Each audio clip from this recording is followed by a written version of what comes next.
Lego investing is booming. There are great deals, fantastic gift with purchases, and a whole heap of sets that are retiring soon. However, in this video, I'm going to be discussing why it might be more sensible to stay clear of the madness and put your money elsewhere. When investing in Lego, one of my personal strategies is to hold on, wait and see what everyone else does, and do the opposite. So I gather my data from a variety of sources, such as social media, and the main one is actually Lego investing groups on Facebook. Now, I get a lot of information on here because people just absolutely love to flex that they bought 10 of a Lego set as an investment. Now this is great for me because for everyone that does this, it just gives me more and more information on what everyone else is doing. And when I see everyone literally buying the exact same set, I know that actually there's going to be quite a high supply on the secondary market after the set retires, and maybe that's something to steer clear of. Now over the past month or so, I've seen an awful lot of traffic on these groups and on various other social media platforms about everyone Lego investing. And guess what? They're all doing the same thing. Now, unfortunately, with Lego investing, unlike maybe some other investments, and by no means am I an investment expert, by the way, everyone doing the same thing isn't necessarily good for you. So if we take Bitcoin, for example, if everyone was buying Bitcoin, probably the prices would be rising, and maybe it'd be a good thing for you to get in and buy some Bitcoin because you might be able to catch a bit of an uptake in it. But with Lego investing, it is quite the opposite that happens. The more people that buy a set, the higher the supply is going to be on the secondary market, and realistically the lower the sell price is going to be for you as a seller. Now obviously the reason for this is because people like to make the sales and they undercut each other, and it's eventually a race to the bottom. Now of course there are other things to factor in when making these sorts of decisions. So when I'm looking at what everyone else is doing, I will check how well these certain sets sell. And for me, the best place to do that is Amazon, especially now that you don't have to use software for it because Amazon gives you the data. So for me personally, if we take seasonal sets aside, the set that looks like it is selling the most ever since its release at the minute on Amazon is the Lego Harry Potter Dobby set. Now every time I look at this set, it says that it sold more than 10,000 units in the last month. So if this set was retiring, then we know there's actually an insane demand for this set. So if everyone was invested in it, then maybe it would still be worth investing in because the demand is just so high. So for me, I was particularly interested with the current gift with purchase as of recording this video, which is the Steamboat Willie gift with purchase that you got with a spend of £95 on Disney themed sets, which includes Marvel and Star Wars, which is actually really good. However, it seems everyone had the same idea as me, and I'm glad I waited and didn't go for it because actually the gift with purchase isn't worth a lot of money now. So there does seem to be a very high supply of this gift with purchase. Now I'm almost a little bit surprised that it hasn't run out of stock, especially with how much I've seen creeping up on all the social media platforms. So if I had bought this set and then decided to sell it on eBay, it currently only sells for about £32 including postage. So after all fees and postage, and I also have to pay VAT personally, I would only be left with around £19 from a £32 sale. Now obviously, as I mentioned, to get the gift with purchase, you have to spend £95 on Lego Disney. So £19 is effectively a 20% discount on the £95 spend on your other sets. Now 20% discount isn't bad, and I would take that, but you can find 20% off a lot of sets in other places, which really just makes the gift with purchase a bit pointless, and you may as well just look elsewhere if you're going to be looking at some of those sets anyway. Because for me, if I'm only going to save 20% by getting a gift with purchase, I'd much rather look elsewhere and just save the 20% up front, rather than having to go through the hassle of selling another set, which incurs its own risks such as damage in posting or returns or anything else like that. So for me, I'm actually quite glad that I skipped this gift with purchase. Now I'm sure some of you are thinking, but the value of the gift with purchase set is going to go up. But in my experience, minus a few outliers, gift with purchases, once they have their market price set, they don't really tend to rise too much. Now, if we take what I think is the best gift with purchase of the year, the mini Death Star set that came out on Star Wars Day, I had a few of these and I sold them on Amazon on the 2nd of June,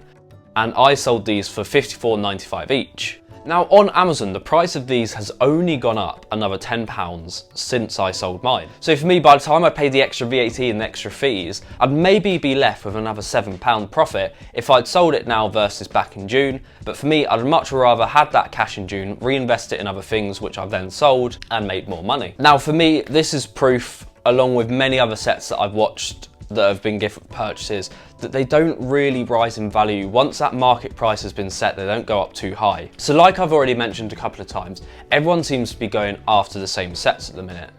Now there are some sets that people are going after that are still good. So one of these for me is going to be the Katana Brickhead. Now the reason why I think this is good, as much as I think there's going to be a decent supply, is the fact that it's only been out for a year, so the supply can't be that high. It's also quite a cheap set, so it's open for more people to be able to enjoy.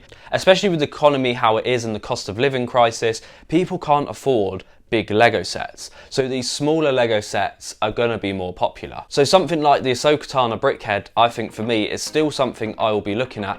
And also something else that helps it is that it keeps running out of stock online at Lego. Now for me, a set that keeps running out of stock at Lego is always a good set to buy, especially when it is something like a Brickhead set that you can only buy through Lego. So there are definitely still some good sets out there, but for me, I will be looking elsewhere other than all these sets that people are always talking about. So one of my top sets was the Winnie the Pooh set, but everyone now seems to be jumping on board and getting this set. So I'm probably going to hold back a little bit more compared to what I would have done maybe a month or two ago, which is why I like to leave my Lego investing until later in the year so I have all of my market information. Now that doesn't mean I don't do Lego investing earlier in the year, because I absolutely do, and it's a fantastic time to do it. Especially around the summertime, I find is a really good time to start doing some Lego investing, because you have some strong rumours about what is going to retire at the end of the year. Now for me, like I mentioned with the Winnie the Pooh set, I'm not going to be going absolutely all in, definitely not compared to what I've done last year on my Lego investing. Now there are a couple of reasons for this, and it's not just because of what the market is doing and what the economy is like at the minute. So just to be absolutely clear, one of the biggest reasons why I'm not going to be fully focused on my Lego investing in Q4 this year is because I've got other things that I need to invest my money in. So if you've watched any of my previous videos, you might know I run a business. And of course, a big part of my business is Lego investing, but is not by any means my full business whatsoever. It only makes up a proportion of my total revenue. So I have multiple brands that I'm building and they're all doing quite well, and I need to invest a lot of money in them. And one of my biggest growth opportunities at the minute is my brand Brickify. And if you're interested in any Lego wall displays, then feel free to check us out at brickify.store. And this is one of the brands that I'm going to be investing in. And the reason why I'm more interested in investing in my brands and my other stock that I sell on the likes of Amazon, for example, is just simply because it will create me a much higher ROI, probably also quite a lot quicker than Lego investments will. So I find my Lego investments that I hold shorter term, which is what I tend to like to do, is I can get anywhere from minimum 50% ROI up to maybe 200% ROI, which is really good. But my average products that I sell online, most of them are probably a bit closer to that 200% ROI. So for me, it doesn't really make sense to buy loads of Lego investments, but that absolutely doesn't mean that I don't do it at all, because I absolutely do. Lego investing is a big part of my business. And one of the things that I'm really keen on at the minute is the Marvel Series 2 minifigures. Now, the reason why I'm quite keen on these is because Marvel Series 1 done quite well, and the minifigures always seem to run out of stock quite quickly. If we take the Disney Series 100 minifigures, they're now selling for an absolute fortune online, especially on Amazon. And if you go on eBay and you buy a specific character, some of them are worth a ridiculous amount of money. So I always like minifigures because you can get some really good ROIs.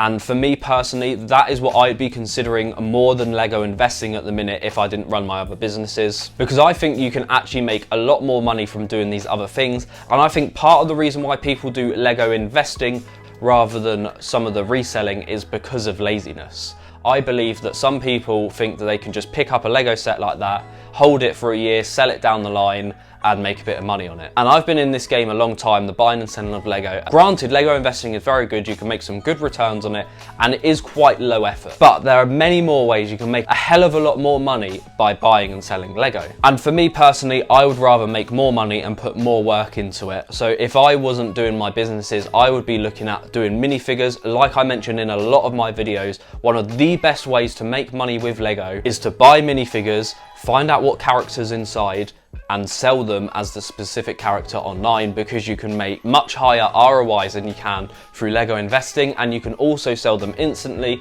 so your capital isn't tied up in one set for a long time. And of course, the fact that they're also very cheap, it's a very low barrier of entry, so anyone can really get into it. As long as you have £3.50 spare, you can make your first tenner, and then you can just slowly build up from there. So if we take some of the Marvel Series 2 minifigures, for example, you can easily sell some of these for up to £10, or maybe even over £10 now, by getting the boxes, opening them up as neatly as you possibly can, identifying the character, then glue it shut again and sell it as the character. Now, even for me with the blind boxes, this is something I've never done before. When the minifigure series has still been out, I actually went out and bought Moon Knight on eBay for, I think I paid about £8 or £9 for it. Now, this is something I never do, but I kept trying to get the minifigure, and I kept getting the ones that I didn't want, or the repeats over and over again, so it actually made more financial sense for me to just go on eBay and buy the figure from someone who had already opened the box, checked the minifigure, and then sold it to me. So I believe I can't be the only one that's doing this, so I think there's going to be even more demand for this now that minifigures are in boxes, and I think as a reseller, you should really be taking opportunities on this. Now, the other thing that I think can make a lot more money than Lego investing is buying bulk lots of Lego, sorting them, cleaning them, and selling them as whole sets. I've done this a number of times in the past. I don't do it anymore because I don't have the time for it, but you can make such a lot of money by buying a used lot of Lego, parting out each set, getting all the minifigures, maybe even giving it a wash, and then selling each set on. I think you can make so much more money on this because a lot of people don't know what Lego's worth, especially if you look on places like Facebook Marketplace or Vinted or even car boot sales. You can really find some really good gems, and I have in the past. The best one that I ever had was I had a Technic cargo plane sat at the top of the used bin, and by the time I'd sold the plane, I'd already made profit on what I paid for the entire bulk lot.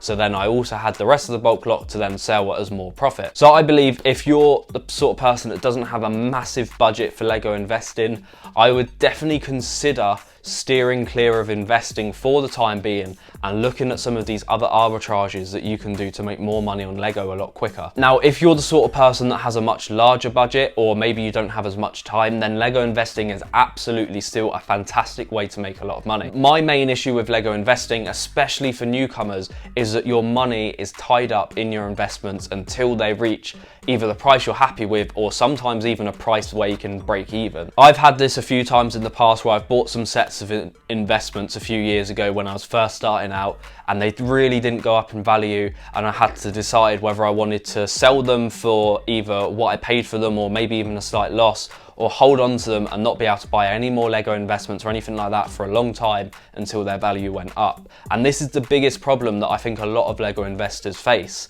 So that's what I believe. If you have low capital, if you don't have lots of expendable income to be spending on Lego investments, you shouldn't be looking at Lego investments, and you should be looking at more Lego reselling. Even if we take the example, I've seen a lot recently that the current 501st Battle Pack has been available in Sainsbury's. I think it's for about £7, and there were some other sets, I think like Baby Groot was available for 20 something pounds, and they had Obi-Wan Starfighter in there and some other sets as well, and they were all really cheap. Now for me, if you go to a supermarket like that, find a set on clearance, you can then instantly sell it for a couple of pound profit and then reinvest that money into more Lego to then resell. Maybe you might make a slightly smaller return than if you'd done Lego investing and held it for a year, but if you multiplied and compounded that, even if you just made a 30% ROI each month over 12 months, that would be a hell of a lot more money than you could possibly make by just holding a Lego set for 12 months and reselling it. So if you've done this, and like I said, you managed to make a 30% ROI each month over the course of the year, from a £100 investment, you'd have well over £1,000 within a year, and that's even allowing a couple of months of not making any money because maybe you had some other things come up. Now, I can't think of any Lego sets that have had a 10-fold increase in a year, even if we take some of the best investments of recent memory, such as the Minecraft Mountain Cave or the TIE Fighter pilot helmet. None of these come close to what you could do by Lego reselling. So please be careful out there. As we all know, there is a cost of living crisis going on. Do not put more money than you can possibly afford into any Lego investments whatsoever, and only invest in what you can truly afford and you can truly afford to hold on to that money for a number of months. And again, if you have a small budget, please consider Lego reselling rather than Lego investing, as you could definitely make a hell of a lot more money by doing this. This is how I got my business really off the ground. I managed to make a lot of money by reselling when I first started, which really gave me the capital to start expanding my business and be in the very fortunate position I'm in now, where I work full time for myself and have other people prepping my stock for me. So if you've enjoyed this video, please consider subscribing and liking the video, and let me know what you're doing to make some money with Lego at the minute. Is it investing or is it reselling?